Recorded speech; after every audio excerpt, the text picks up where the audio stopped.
Сәлем достар! Осы видеода One Piece анимесінің 451 сериясынан бастап 490 серияға дейін, яғни Маринфорд аркасын қысқаша айтып беретін боламын. Алдыңғы серияларды көрмей қалған болсаң, оң жақ жоғарыда сілтемесі шығатын болады. Ал енді арнаға тіркеліп ыңғайланып отырып алған болсаң, мен видеоны бастаймын.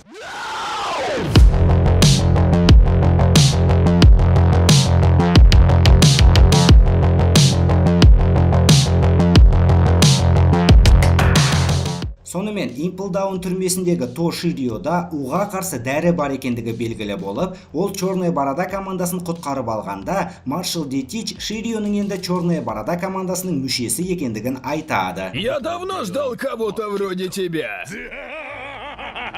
Луфи Джинбейдің Шичибука екендігін естиді. Джинбей Маринфордқа бара жатқандарын қайталайды. Ал NPC-лар болса Белоус пен Дозордың соғысатын алаңы Impel Down'нан бірнеше есеге қауіпті деп уайымдай бастайды. Кенеттен Денденмуши арқылы дозорнылар қоңырау шалып, Клоун Баги деген Йонко Шанкстың названный братаны, оған қоса пираттар патшасы Роджердің командасында болғанын тым кеш білгендерін айтқанда, Баги уайымдай бастайды. Себебі бұл дегенің дозорнылардың назары енді оған көбірек бөлінеді деген сөз. Сотталған NPC-лар Багидің кезінде Голди Роджердің өзімен бірге жүзгеніне тәнті болып, Маринфордқа бармау үшін кемені жаулап алмақшы болады. Крокодайл мен мистер бірінші шайқасқа дайындалған уақытта Баги NPC-ларды тоқтатып, Маринфордқа баратын болсақ, Белоусты өлтіріп, өзі пираттар патшасы болатындығын айтады. NPC-лар Багидің сөздерінен өздерінің ішіндегі армандары мен үміт оттарын жандырып алады. Осы уақыттарда Нами локпосты зерттеуді бастап, шалға шишкалар шығаруын жалғастырады.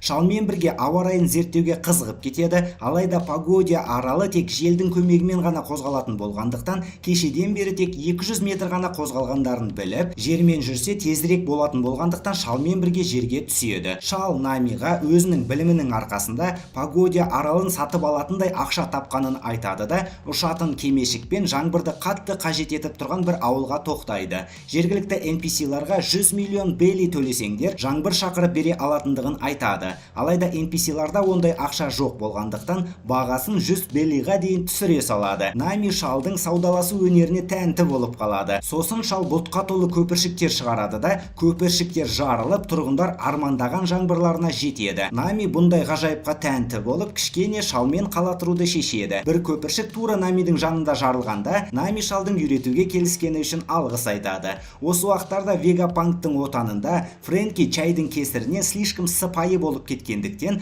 қалпына келтіру үшін Шиголоны орманға әкеп тастайды. Робо хайуандар оған шабуыл жасағанда, Фрэнки арпалыстан шығып кетеді. Алайда Робо маймылға ұсталып қалып, маймыл сабырлық туралы әңгімесін тыңдамай қойғандықтан, Фрэнкидің ішіндегі шай қайнап кетеді де, ақырында Фрэнки өз қалпына келеді. Сосын маймылды айландырып тұрып, сол жердегі басқа робот хайуандардың бәрін айырып тастайды. Шигол Фрэнкидің коласыз ұзақ жүре алмайтынын түсініп, Вегапанктың лабораториясына алып келеді. Вегапанк ол естерінде болса, билікке жұмыс жасайтын изобретатель. Ормандағы робо хайуандарды негізі жұмысқа салу үшін жасап шығарған болатын. Лабораторияға жеткен уақытта ішіндегі барлық нәрсе әлі істеп тұрғандығы белгілі болады. Осы уақыттарда Санджи акамалардан қашуын жалғастырып, олар да тебісімен тас жара алатындарына в ахуе болады. Бұл жерді басқаратын адам акамалардың патшайымы нөмір 1-ші трансвестит Ива Сама екендігін естиді. Ал дәл қазір оның міндеттерін Каролина атқарып жүр екен. Амалы болмай, бостандығын алуға шайқасқа шығу үшін көйлек киюге мәжбүр болады. Шайқас нәтижесінде Каролина Санджидің ішкі қыз-текелік натурасын оятып, Санджидің өзі акама болып кетеді.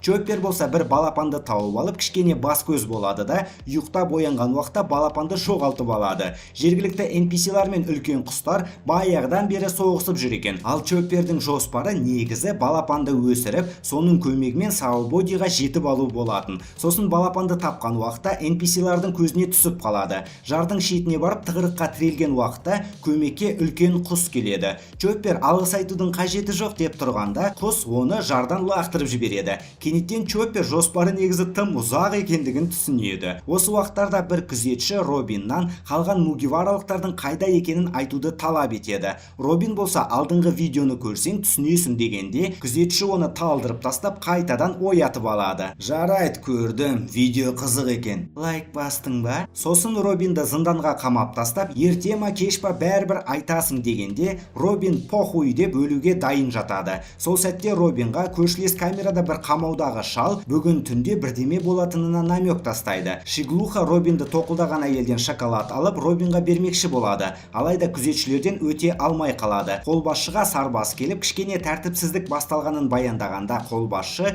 ең бастысы Ника Робин қамауда отырса болды дейді. Шиглуха Робинға жеткен уақытта артта бір сарбаз пайда болады. Бірақ ол сарбаз шпион болып шығып, жаңағы шалды босатып алғанда шал Робинді да босата салыңдар дейді. Қолбасшы паника ұстай бастайды. Сарбаздар сол жерге қарай асығады. Робиннің кісенін аша алмай жатқан уақытта сарбаздар есікті ашып Робинді атып тастамақшы болады. Алайда соңғы сәтте Робин босатылып, қабілетімен барлық сарбаздардың мойындарын бұрап тастайды. Йо-майо, Ника Робин келе жатыр ма?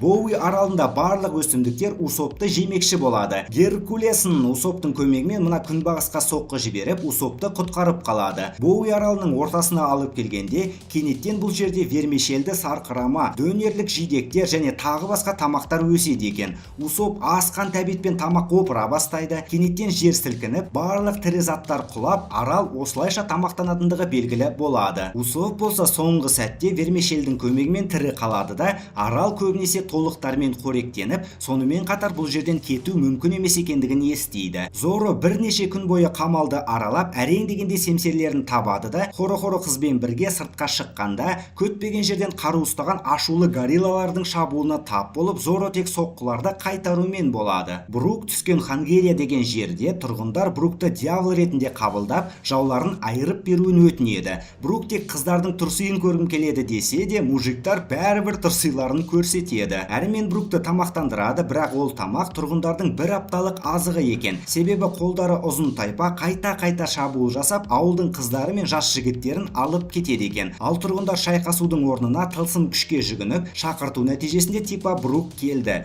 Осыны айтып жатқан уақытта ұзын қолдылар шабуыл жасап, NPC-лардың ішіндегі жалғыз сұлу қызды алып кетеді. Қалғандары болса сатана қазір кек алады деп риза. Ал Брук ішке кіреді де ұзын қолдыларға қарсы шайқасу үшін музыка жаза бастайды. Джинбей крокодилдың Белоусты өлтірмекші екендігін естіп қалады да, екі Шичибукайдың төбелесін Луфидің көтмені Эйс деген сөздері тоқтатып қалады. Джинбей Луфиға ол туралы Эйстан көп естігенін айтады. Сосын бізге кішкентай Луфидің Эйсті қуалап, оны жеңгісі келіп жүрген флешбек көрсетеді. Алайда Эйс отты фрукты жемей тұрып та, Луфи өзінен 3 жасқа үлкен Эйсті жеңе алмай жүреді. Сосын Эйс Луфидан 3 жыл бұрын пират болуға кетеді, бірақ Луфи бәрібір Эйсті басы бозбақшы. Кенеттен Черная Борода мен Эйстің кездескен флешбек көрсетеді. Тағы бір рет оның қабілеті жай логия емес, түнек логия екенін айтып, қолын тигізгенде басқа фруктардың күшін басып тастай алатынын түсіндіреді. Сосын екеуі төбелесіп, ең мықты соққыларымен кездеседі. Дозорныйлар күштерді жинақтап, Шичибукайлар жиналады да, әр қайсысын қысқаша таныстырып өтеді. Зомбилары бар Геккамория, Лапын сүйрекені бар Бартоломео Кума, еще ол кез келген адамды кездейсоқ бір жаққа қарай жоқ қылып жібере алады. Зороның жеңгісі келіп жүрген әлемдегі ең мықты қылышкер Сұңқар көз Михоук, Боа Хэнкок және де Дон Кихот до Фламинго. Сонымен қатар алғашқы рет 3-ші адмирал Акайнаны көрсетеді. Эй, Луфи, давай бұл өмірді өкінішсіз өткізейік.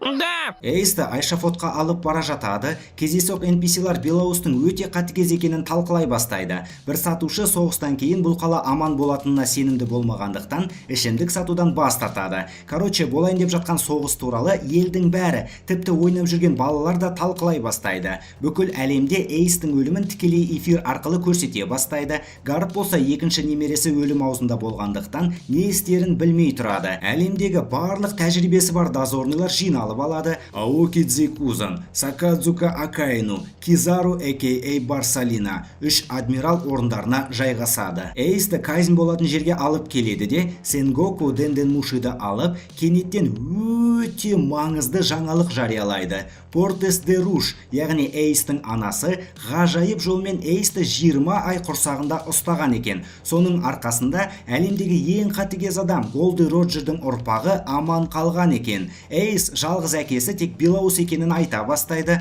бірақ Сенгоку уже бәрін біледі. Бүкіл әлемдегі NPC-лар в ахуе. Әрмен бізге вице-адмирал Гарптың естеліктерін көрсетеді. Голди Роджер зынданда отырып, одан жалғыз ұлына бас көз болуын өтінеді. Себебі екеуі бір-бірін ұзақ уақыттан бері өлтіруді көздеп жүргендіктен, Роджер оны накамасындай көріп кеткен екен. Гарп басында қарсы болады, бірақ туылмаған баланың ешкінесі жоқ деген сөздерден кейін келіседі. Дозорный сарбаздар болса сол уақытта нағыз халық жанашырлары ретінде Голди Роджермен болған барлық әйелдер мен сол уақыттарда туылған баланы өлтіріп тастау үшін тергеулік жұмыстар өткізіп, Роджердің баласын іздей бастайды.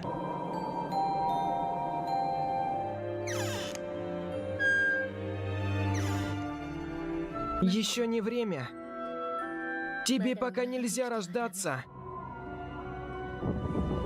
Арада 10 ай өткен соң дозорныйлар баланы көтеру негізі 9 айды құрайтын болғандықтан іздеулерін тоқтатады. Алайда Руш ғажайып жолмен табиғат заңдарын тыңдамай, Эйсті 20 ай көтеріп босанғанда оны Гарп тауып алады. Ал Руш болса Роджердің қыз туса Энн, ал ұл туса Эйс деп айтып кеткен сөздерін жеткізіп, ағзалары шаршап қалғандықтан көз жұмады. Гарп болса жауапкершілігі мықты адам болғандықтан Эйсті өзінің байырдан бергі ормандағы достарына тапсырып кетеді. Сосын біраз уақыттан кейін Луфиді да сонда апарып тастайды. Нағыз ата сөз жоқ. Сосын Гарп Эйсқа заңды жолмен жүруге кеңес береді, бірақ Эйс Белоус үшін до конца баратынын айтады. Осы шақта Луфилар Маринфордтың правосудия қақпасына жетеді. Бұдан бұрын дозорныйлар звондап, оларға қақпа ашылмайтынын ескерткен болатын, бірақ белгісіз жолмен қақпа ашылады. NPC-лар қақпаны ашқан Баги деп ойлап қалады, ал Баги басқа кім деп жауап береді. Дозорный сарбаздар келіп қалған 40-тан астам пираттық кемелерді байқайды да, бұлардың бәрі Новый мирдің атақты пираттар екендігін көреді. Ал Белоустың кемесі болса, дозорныйлар күтпеген қақ ортадан шығады да, смаланың көмегімен су астымен келгендігі белгілі болады. Иванка қақпаның ашылғаны ладно, Драгон қашан келеді екен деп тұрғанда, Луфи Эйс екеуі ағайынды болса да бір әкеден емес екендерін айтады да, өзінің әкесі Драгон болса, Эйстің әкесі Голди Роджер екендігін түсіндіреді. Бұлайша айтқанда, Луфи толық ақпарат бермей, революционерлер әскерінің білдей бір командиріне жоспарын өзгертуге мәжбүр қылды ғой, короче. Белоус шығып жан-жағына қарайды да, битсухасын көрсетіп, толқын шығарады. Толқынмен бірге бізге флешбек көрсетеді. Луфи теңізге кеткен Эйсқа 3 жылдан кейін 17-ге толған соң өзі де теңізге шығатындығын айтады. Эйс команда жинап қысқа уақытта отты қабілетінің көмегімен өте танымал болып кетеді. Оған тіпті әлемдік билік Шичибукай болуға ұсыныс жасаған екен. Белоус та Эйстің қабілетіне тәнті болады. Эйс қатты кездескісі келіп Шанксты тауып алады. Қайдағы бір новичок пират менімен амандасуға келді ма?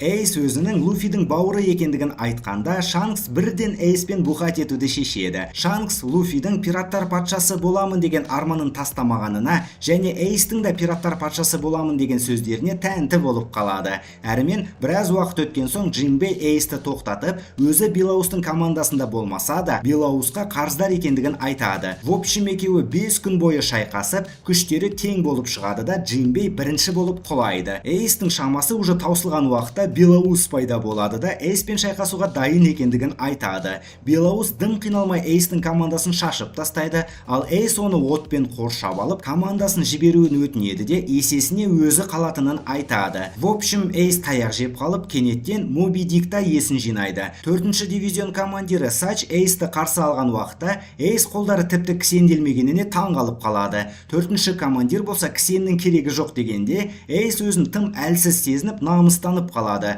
Ұйықтап жатқан Белоусты өлтіруге 100-ден астам әрекет жасайды, бірақ бүкілінде таяқ жеп қалады. Бір күні Эйсқа 1-ші дивизион командирі Марка келеді де, Эйстің неге бәрі Белоусты әке деп атайды деген сұрағына, себебі бәріміз оның ұлымыз деп жауап береді де, бір көргеннен байқалмаса да, бәрі бақытты екендігін айтып, Эйсқа не осы жерде қаласың, не кетіп, бәрін басынан бастайсың деп таңдау береді. Нәтижесінде Эйс қалуды шешіп, арқасына Белоустың белгісін салып алады. Біраз уақыт жүрген соң Эйсқа ұзақтан бері бос тұрған 2-ші дивизион командирі болуға ұсыныс жасайды. Эйс командада байырдан жүрген Черная Барададан неге командир болғың келмейді деп сұрағанда, ол Эйсқа смело командир бола беруге кеңес береді. Эйс болса көп уақыттан бері іздеген бақытқа кенеледі. Эйс лауазымды қабылдамай тұрып, Белоусқа өзі негізі Роджердің күштердің ұлы екендігін айтады. Белоус бұны білмеген болатын, бірақ оған похуй. Сач дьявольский фрукт тауып алады, бірақ оның қандай қабілет беретінін білмейді. Ал Маршал де Тич білетін болғандықтан кейінірек ол Сачты өлтіріп тастайды. Белоус командасы мен Эйсқа черная бороданың артынан бармауға кеңес береді. Эйс болса Сачтың рухы тынышталу үшін Тичті өлтіретіндігін айтады. Белоус бұл қуалаудың арты жаман болатынын сезетінін айтқанда, Эйс ешкімді тыңдамай Тичтің артынан кетеді. Эйс айқайлап тұрып неге артынан келгендерін сұрағанда, Белоус черная бороданы қуалауға өзі бұйрық бергенін айтады. Бас қолбасшы Сенгоку Белоустың келесі пираттар патшасы қылып Эйсті жасамақшы болғанын айтады. Ал Марко мен Белоустың басқа да командирлері Эйсті құтқаратындарын айтады. Мына сөздерді тым кеш айтып жатсың ғой, боқ мұрын білет. Гекка Мория мына жақта 100 мыңнан аса дозордың элитный сарбаздары, шичибукайлар және адмиралдар қиналмастан Белоустың 47 кемесін айырып тастайды, дейді. Белоустың бағанағы жасаған толқыны цунами болып қайтып келгенде Сенгоку дозордың көп болғаны жеңіске гарантия бере алмайтындығын айтады.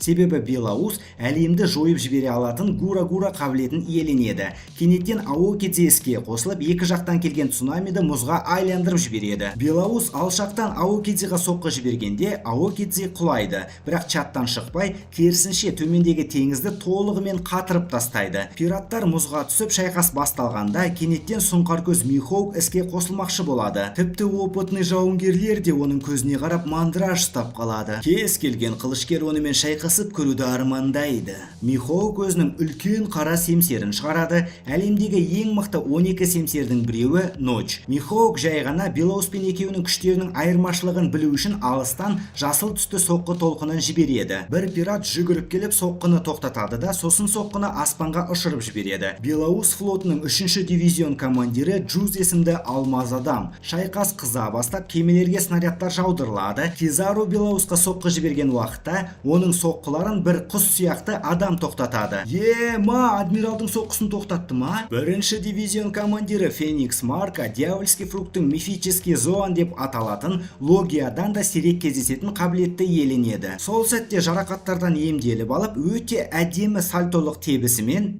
Кизаруды ғимаратқа жабыстырып тастайды. Кизару жарақат алмайды, ал алмаз адам Джуз үлкен мұзды кесіп алып, мынаны тоқтатып көріңдерші ал деп дозорға қарай лақтырып жібереді. Акаину тұрады да, адмиралдардың бәрі орындарын тастап кетсе, арт жақты кім қорғайды деген сөздерімен, жаңартаулы соққысымен жаңағы мұздың бытшытын шығарады да, метеориттік жаңбыр жасайды. Белоустың әскері кішкене урон алады, ал Белоустың өзі бір метеоритті қағып алып, үрлеп өшіріп тастайды да, Одан да свечка жақсаш, жаңартаулы панторез біле. Акаину болса Белоустың зиратына міндетті түрде свечка жағуға уәде береді. Жан жақта барлығы бір-бірін өлтіріп жатқаны, соғыс алаңында бірінші рет жүрген Кобидің мандражын ұстатады да, Коби вообще адмирал бола алатынына күмәндана бастайды. Шайқас алаңына мега үлкен пират келгенде, дозорный кемелер оны тоқтатпақшы болады, бірақ істерінен түк шықпайды. Легендарный Оздың ұрпағы Орз шайқас алаңына жетеді. Коби шайқас алаңында не істерін білмей тұрғанда, оны соққыдан контр-адмирал Юкимару құтқарып қалып, бұл жер тек шайқас алатын адамдарға арналғандығын айтады. Орз болса бір вице-адмирал гигантпен шайқасып, семсерін сындырып тастайды да, оны чаттан шығарып жібереді. Хэнкок махаббат жебелерімен алдында тұрғанның бәрін подряд айыра бастайды. Себебі ол соғысқа қатысуға келіскенімен, кім жақ болатынын айтқан жоқ. Ал не бүлдіріп жатсың деген сұраққа, өзі сұлу болғандықтан бәрібір оны кешіретіндігін айтады.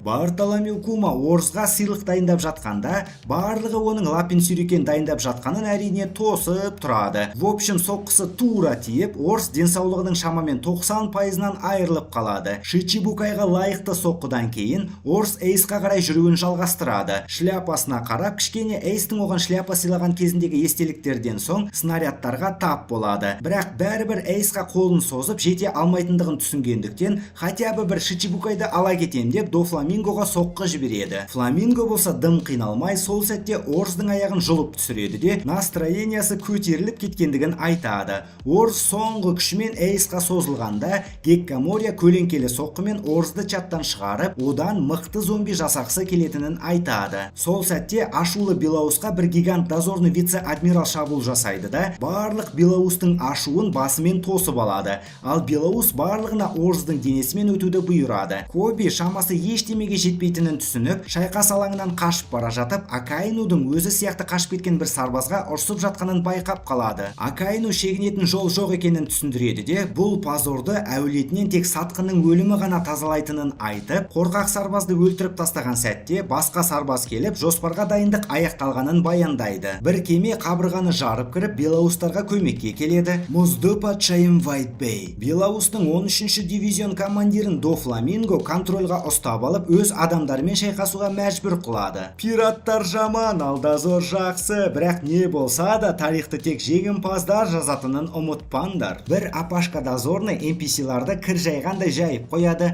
Гарп Эйстің жанына келген уақытта Сенгоку Гарпқа бірдеме істейтін болса, тіпті Гарпты да аямайтынын ескертеді. Гарп болса отырады да, бірдеме істейтін болсам, баяғыда істеп тастаушы едім деп жауап береді де, пираттарды аямайтын болса да, отбасы деген бөлек екендігін қосады. Кенеттен Эйстарға барып қайтқан флешбектер басталады. Гарп өзі немерелерін тәрбиелеуді бандиттарға қалдырып, ал енді Эйс не себепті дозорный болғысы келмейтінін түсінбей жүреді. Ну енді олар бандиттардың тәрбиесін көргендіктен нәтижесінде Луфи да пират болғысы келіп кетеді. Гарп сосын тәрбиелеп алам деген оймен жауынгер үшін тамақтану өте маңызды екендігін айтады да, Эйсқа дозорный боласың деп салғыласып жатқан уақытта Луфи барлық етті жеп қояды. Кенеттен соғыс алаңында барлығы аспаннан бірдеме құлап келе жатқанын байқайды. Ал олар көптен күткен Луфилар. Луфи резеңке болғандықтан оған похуй, ал қалғандары жерге жабысып өлгілері келмейді. В общем, Луфилар неліктен аспаннан құлады? Себебі олардың кемелері Белоустың шақырған цунамиына түсіп қалыпты. Джинбейдің тапқырлығының арқасында цунамидің төбесіне шығады да, Аокидзе бәрін қатырып тастаған соң сол төбеде қалып қояды. Сосын Луфи төменге сырғанап теңізге оралуға ұсыныс жасап жатқанда, кенеттен дозорныйларға арналған жедел баяндама қосылып кетіп, құпия код айтылады да жоспарлары Эйстің өлімі белгіленген уақыттан бұрын болатындығы белгілі болады. Луфилар кішкене сілкініс жасап кемені теңізге шығармақшы болады. Алайда соққы тым қатты болып кеткендіктен мұз сынып, барлығы төменге құлап кетеді де тура суға құлайды. Бұл жер естеріңде болса, алмазды джуз мұзды жарып соққы жіберген болатын. В общем, кездейсоқтықтың нәтижесінде барлығы суға құлады. Джинбей қайтадан Луфиді судан құтқарып шыққан соң, Луфи бірден Эйсті іздеуін жалғастырады да, атасымен бірге айшафотта отырған Эйсті көріп, наконец-то таптым ғой деген ойымен тамағы жыртылғанша Эйс деп айқайлайды. NPC-лар Луфидің бұрынғы шичибукайлар Джинбей және Крокодайл, оған қоса революционер Иванкамен бірге келгеніне в ахуе. Я так рада, что ты жив.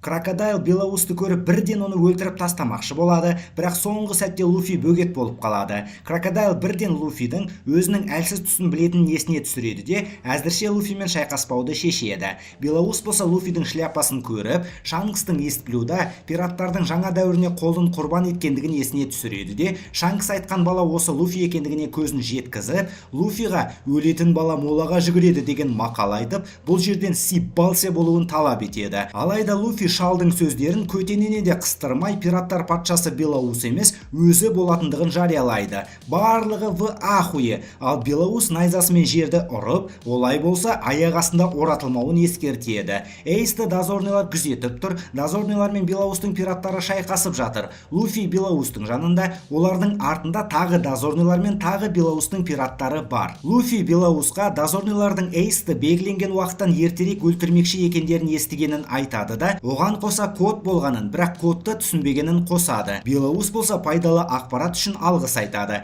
Кизару Луфиға соққы жіберген соңғы сәтте Луфиді көз қысу техникасымен Иванка құтқарып қалады. Баги қорыққаннан үйге қайтқысы келетінін айтып қалғанда, жанындағы NPC Зектар Баги тезірек үйге қайту үшін жылдамдатып Белоусты өлтіріп тастамақшы екен деп ойлап қалады. Мистер 3-шінің ойынша фанаттардың уже бастары істемей қалды. Иванка Луфидің жағдайын сұрап жатқан уақытта Бартоломеу Кума шайқасқа қосылады. Иванка түсінбей қалады, себебі Бартоломеу Кума негізі революционерлер қатарында екен. Луфи алға шығып кетіп, екі ноунейм таныстарын кездестіреді. Гипнотизер Джанго әдеттегідей өз-өзін ұйықтатып тастайды. Хина іске қосылып, Луфиді ұстап алмақшы болады, алайда Луфи екінші гирімен қиналмастан құтылып кетеді де, кездескен контр-адмиралдарды айырып тастайды. Келесі боп оның алдынан зомбилар мен Геккамория шығады. Кенеттен Эйстің Луфиға бір сакені бөліп ішкендер бауыр болатынын айтып жатқан флешбек көрсетеді. Геккамория мен зомбиларды өз мойнына Джинбей алады. Сенгоку барлығына Луфидің драгонның ұлы екендігін жариялағанда, Смокер енді ғана локдаунда болған жағдайдың логикасын түсінеді. Әрі мен Луфи алдынан шыққан бір дозорный гигантты үшінші гирінің көмегімен чаттан шығарып жібереді де жолын жалғастырады. Эйс Луфиді уайымдап оған тоқтауын өтінеді, бірақ Луфи гигантты айырып тастайып, Эйс не десе де бәрібір оны құтқаратындығын айтады. Багидің уақытша командасы Белоусқа шабуыл жасайтын қолайлы сәт келгенін айтқанда, оларды Белоус естіп қойып, шайқасуға қарсы емес екендігін айтады да, алайда қазір маңайда кедергі болатын дозорныйлар көп болғандықтан, қазір күшті біріктіріп, артынан жекпе-жек ұйымдастыруға ұсыныс жасайды. NPC-лар Белоустың өзі Багиға бірігуге ұсыныс жасап тұрғанына тәнті. Баги болса Белоустың өтініші осы болса, бірігуге келісетіндігін айтады. Мынауың оп-оңай алданып қалды ғой. Клоун жайлы ештеме айта алмаймын, бірақ жанындағы NPC-лар мәселе туындатулары мүмкін. Белоус Эйстің ертерек өлтірілетіндігі туралы ақпараттың шығып кеткені Сенгокудың жоспары екендігін түсінеді де, астыдағы пираттарға қоршап алған дозорныйлармен шайқасуға бұйрық береді. Джинбей, Иванка және Луфи біріккен соққылармен жүздеген дозорныйларды шашып тастайды. Мория Джинбеймен шайқасу үшін бірнеше дозорныйлардың көлеңкелерін тартып алады да Джинбейға қарсы шайқаса бастайды. Ал Джинбей болса акулалық мощный соққысымен маңқ еткізіп, Геккаморияны чаттан шығарып жібереді. Луфи болса ескі танысы Смокерді кездестіріп қалып, оған қарсы резеңкелі пулеметпен соққы жібереді. Алайда Смокердің күші логия болғандықтан жарақат алмай темірдің ұшындағы Кайрасеки мен Луфиді жерге қадап тастайды. Сол сәтте күтпеген жерден басына каблуктың өкшесі тиеді де, жігітіме кедергі болатын кімсің сен наху деп Хэнкок келеді. Кума мен Иванканың шайқасып жатқан жеріне Дон Фламинго келеді де, Кума уже санасы жоқ нағыз робот болып кеткендігін айтады. Смокер Хэнкоктың Шичибукай бола тұра Луфиді неліктен қорғап тұрғанын түсінбей тұрады. Хэнкок болса Луфиға Эйстің қолындағы Кайрасекиден жасалған кісеннің кілтін бергенде, Луфи қуаныштан Хэнкокты құшақтап алады, ал Хэнкок мәз. Оның ойынша үйлену деген осы болғандықтан көйлекпен үйлену тойы болып жатқан кезді қиялдап кетеді. Луфи ары қарай жүгіріп Иванкалардың жанына келеді. Фламинго тағы бір рет Куманың бірнеше күн бұрын санасы болғанын, ал қазір жоқ екендігін түсіндіреді. Кума өз еркімен Вегапанктың эксперименттарына келісіп, бүкіл денесін механизмға ауыстыра келе, миына да жеткен екен. Кума соққыларын жалғастырады. Иванка болса басын көбейтіп жібереді де, бүкіл клон бастары мен көздерін қысып Кумаға соққы жібереді. Луфи болса сәтті жібермей алға шығып кетеді. Баги осы уақытта өзін әлемге танымал қылатын керемет жоспар ойлап табады. Крокодайл қиналмастан 100 миллионнан жоғары тұратын NPC-ларды кезек-кезек чаттан шығарып жатқан уақытта, күтпеген жерден алмазды Джуздың соққысын жеп қалып, кішкене тәлтіреңдеп қалады. Кезекті соққы уақытында кенеттен До Фламинго қиналмастан Белоустың 3-ші дивизион командирі Джузды қозғалыссыз қалдырады да Крокодайлға бірігуге ұсыныс жасайды. Крокодайл болса бірден бас тартады. Жүгіріп келе жатқан Луфидің алдынан осы жолы сұңқар көз Михоук шығады да, бүгін Луфидің тағдыры үзілер мекен деген оймен екі трансты чаттан шығарып, Луфиға қарай жасыл түсті соққысын жібереді. Джинбей әдеттегідей Луфидің жолына бөгет болған кезекті бір қарсыласты өз мойнына алмақшы болады, алайда сол сәтте көтені айырылып қалады. Луфи Михоукқа реактивный базукамен соққы жібермекші болады, бірақ дер кезінде қауіпті екендігін түсініп, соққыны өткізіп жібергенде мұзға айналған цунами бөлініп кетеді. Дон Фламинго Крокодайлға ақыл кірген шығар деп ойлағанын айтқанда, Крокодайл ақыл кірсе мұнда жүрмес едім деп жауап беріп, құмды ураганын қолданғанда ураганға багилар кіріп кетеді. Хэнкок қайтадан тәкаппарлық тұрысына тұрады да, болашақ күйеуіне кедергі болуға жол бермейтінін айтқанда, Смокер бәрібір Хэнкоктың не айтқысы келгенін түсінбейді. Луфи Михоуктың келесі соққысынан қорғану үшін ураганнан багиді алып шығады да, оны қорғанысты тірі сауыт деп атайды. Баги қарсы болады, ал Луфи бұл жолы оны соққы жіберу үшін қолданады. Себебі бара-бара Фруктың арқасында Багиді кесу мүмкін емес. Михоук Багидің бомбасын өзіне қайтарып береді. Белоусқа Луфи ұнап қалғандықтан, барлығына Луфиді қорғауларын бұйырғандықтан, семсерлесу өнерін меңгерген 5-ші дивизион командирі Виста Михоуктың соққысын тоқтатады. Михоук Вистамен семсерлесіп тұрғанда, қашып кеткен Луфидің артынан қарап, Луфидің жолы болғыш емес, оның өте қауіпті қабілеті бар екенін түсінеді. Яғни Луфимен кездескен адамның бәрі оның жақтасы болып кетеді. Баги есін жинап, белгісіз жолмен ураганда видео көрсететін Денден Мушиді тауып алғандығы белгілі болады. Сенгоку тікелей эфирді тоқтатуды бұйырады да,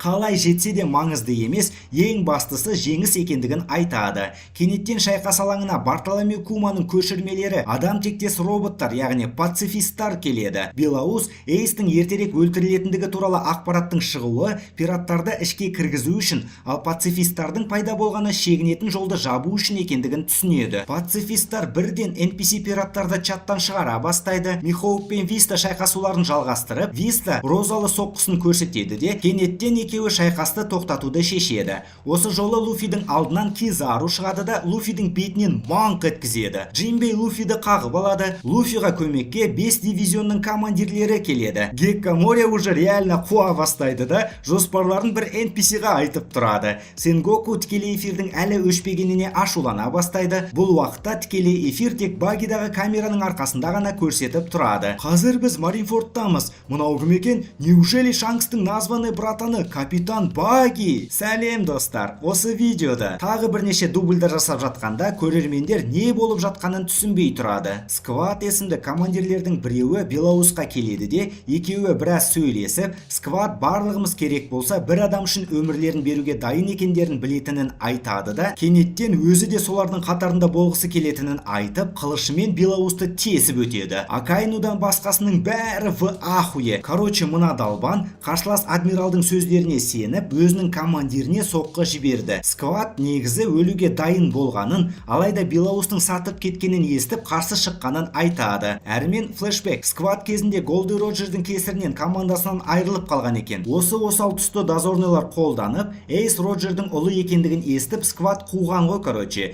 Білместікпен тіпті бірге бухат еткен. Сквад Белоустың дозорныйлармен келісімге отырғанын естігенін айтады. Яғни типа Эйсті құтқару үшін барлық пираттар өледі. Пираттар бұны естіп, ақырында Белоустан күмәндана бастайды. Эфирді көріп тұрған халық та сене алмай тұрады. Сенгоку Аокидзиға Денден Мушиді табуын бұйырады да, эфир осы жерде тоқтайды. Крокодайл Белоустың өз адамнан соққы жегеніне ашуланып, осы кәрі қақпасқа жеңіліп қалғанына сене алмай тұрады. Белоус, ұлым сен далбайыпсың деген сөздерімен Сквадты құшақтап алады да, санаңа күмән кіргізген кім деп сұрайды. Сквад болса Акайнуды кездестіріп, басында сенбегенін, алайда барлық күштер Белоустың кемесінен басқа барлық кемелерді қирататындарын естіп, бала сияқты сеніп қалғанын айтады. Белоус Сквадқа Эйс екеуінің бір-бірін қорғап жүрген достар екендерін есіне түсіріп, әкесі кім болса да поху емес па? Бастысы бәріміз отбасымыз ғой дейді де, орнынан тұрып, Сенгокуға нежданчик бейби сияқты крысалық движенияңды әлі қоймадың ба?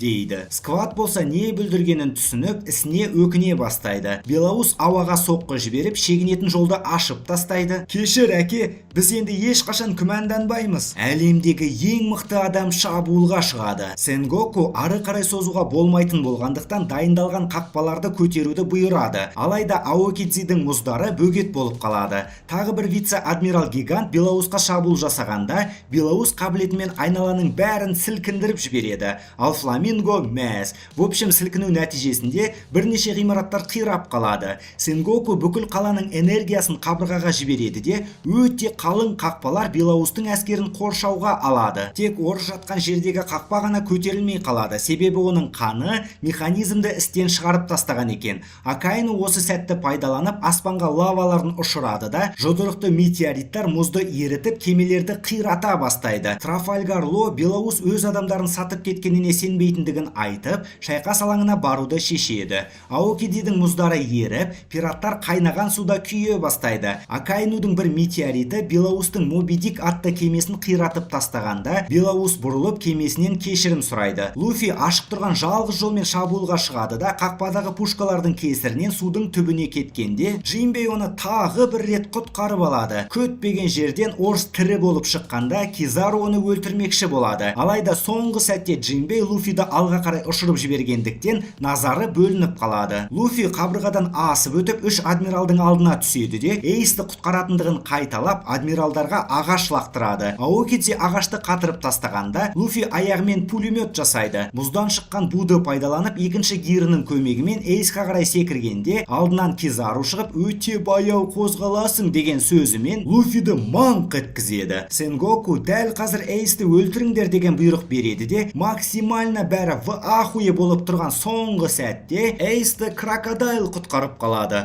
Оның настроениясы жоқ болып тұрғандықтан просто бәріне бөгет жасап тұр екен. Фламинго оның басын шауып тастайды, бірақ құнды логияға бұл түк емес. Мистер үшінші пираттардың қабырғадан өтіп кеткендігі туралы естиді де не естерін білмей жүргенде бас кеселерді ауыстыратындар жүгіріп бара жатқандарын байқайды. Белаустың әскері жағаға қарай жүзулерін жалғастырады. Кенеттен Белаус козырин шығарады да судың астынан тағы бір кеме шығып, барлық пираттар кемеге мініп, Орс кемені ішке кіргізеді. Орс бірнеше снарядтар жеп қалады да сол жерде өмірімен қоштасады. Әрмен шайқасқа Белаус қосылып, соққысымен дозорныйларды ұшыра бастайды. Аокидзи Белаусты шабуылдағанда, Белаус оны волясын қосып қаруымен тесіп өтеді. Бірақ Аокидзидің логиясы істеп тұрады. Ал сосын алмазды Джус Аокидзиді өз мойнына алғанда, оның соққылары Аокидзидің логиясын айырып өтеді. Коби Луфидің шабуылды жалғастырып жатқанына в ахуе. Себебі ол Имплдауннан қашып қана қоймай, ештемеге қарамастан мақсатына қарай талпынуда. Луфи екінші герін қоса алмай қалатындай әлі таусылып қалғандықтан вице-адмиралдардан таяқ жеп қалады. Сосын Кизару келіп Луфиді бір теуіп ұшырып жібергенде, оны Белаус қағып алып, Луфи шегіне жеткенін түсініп, адамдарына оны емдеуді бұйырады. Әрмен Белаусқа қарсы Акаину шығады да екеуі бір-біріне соққыларын жібереді. Пацифисттардың уже 3-4 ғана қалған уақытта оларға Луфиді өлтіру бұйырылады. Осы сәтті пайдаланып Марка Эйсті құтқармақшы болғанда, іске Гарп қосылып бірінші командир Марканы келген жағына қайтарып жібереді де Эйсті құтқарғыларын келсе алдымен өзін өлтіру керек екендігін ескертеді.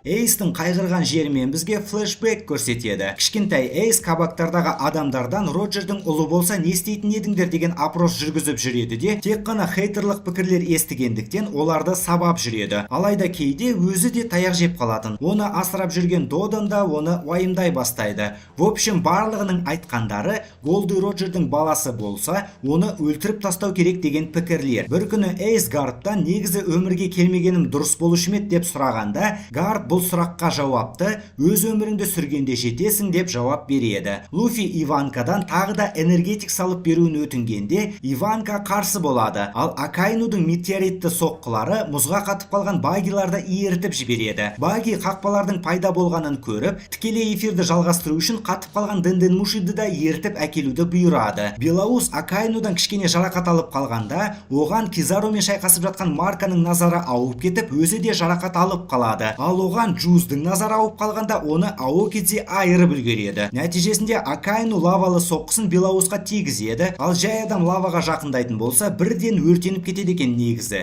Луфи дәл қазір Эйсті құтқаруға әрекет жасамаса, өмір бойы өкініп өтетінін түсіндіргенде, Иванка кішкене қарсы болып, нәтижесінде адреналинді енгізеді де Луфи шайқас алаңына оралады.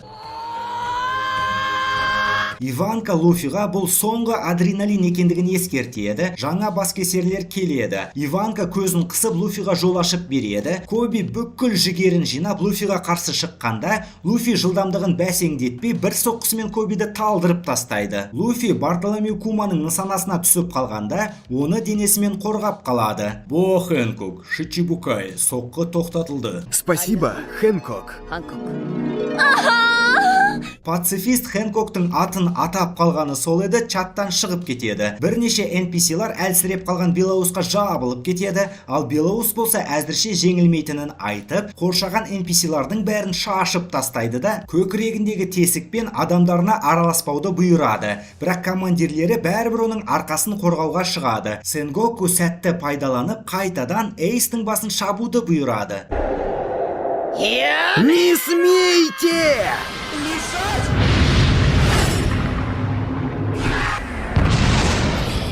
талып қалмағандар в ахуе болып, бұл дегенің королевская воля екендігін бірден түсінеді. Белоус сарбаздарды шашуын жалғастырады. Михоук бұл жолы мистер біріншіні айырып тастайды да, Луфиді тоқтатпақшы болған сәтте, крокодайл дым қиналмастан әлемдегі ең мықты қылышкердің соққысын тоқтатып тастайды. Эфир көрсететін Дэнден Муши еретіліп есін жинағанда, қорқынышты пираттарды көріп, ойбай шешең деген ойымен үйшігіне кіріп кетеді. Белоус барлығына Луфиға көмектесуді бұйырады, ал Джинбей оны тыңдамай арқасын қорғауын жалғастырады. Белоус ахуйлсың ба не дегенде, Джинбей оның командасына кірмейтін болғандықтан бұйрыққа бағынуға міндетті емес екендігін түсіндіреді. Кенеттен осы уақыттың бәрінде Иванканың шашында қайшы қол Иназума тығылып отырғандығы белгілі болады да, ол чоки-чоки қабілетінің көмегімен жерді қиып, Эйсқа қарай көпір жасап береді. Сарбаздар Луфиға бөгет болмақшы болады, алайда Белоустың командирлері оларды тоқтатады. Бұл жолы Луфидің алдынан Гарп шығады да, Эйсті құтқару үшін бірінші өзін өлтіру керек екендігін қайталайды. Луфи уже Айшафотқа жетіп қалғанда, Хэнкок оны мергендерден қорғап қалады. Сен вообще кім жақтасың деген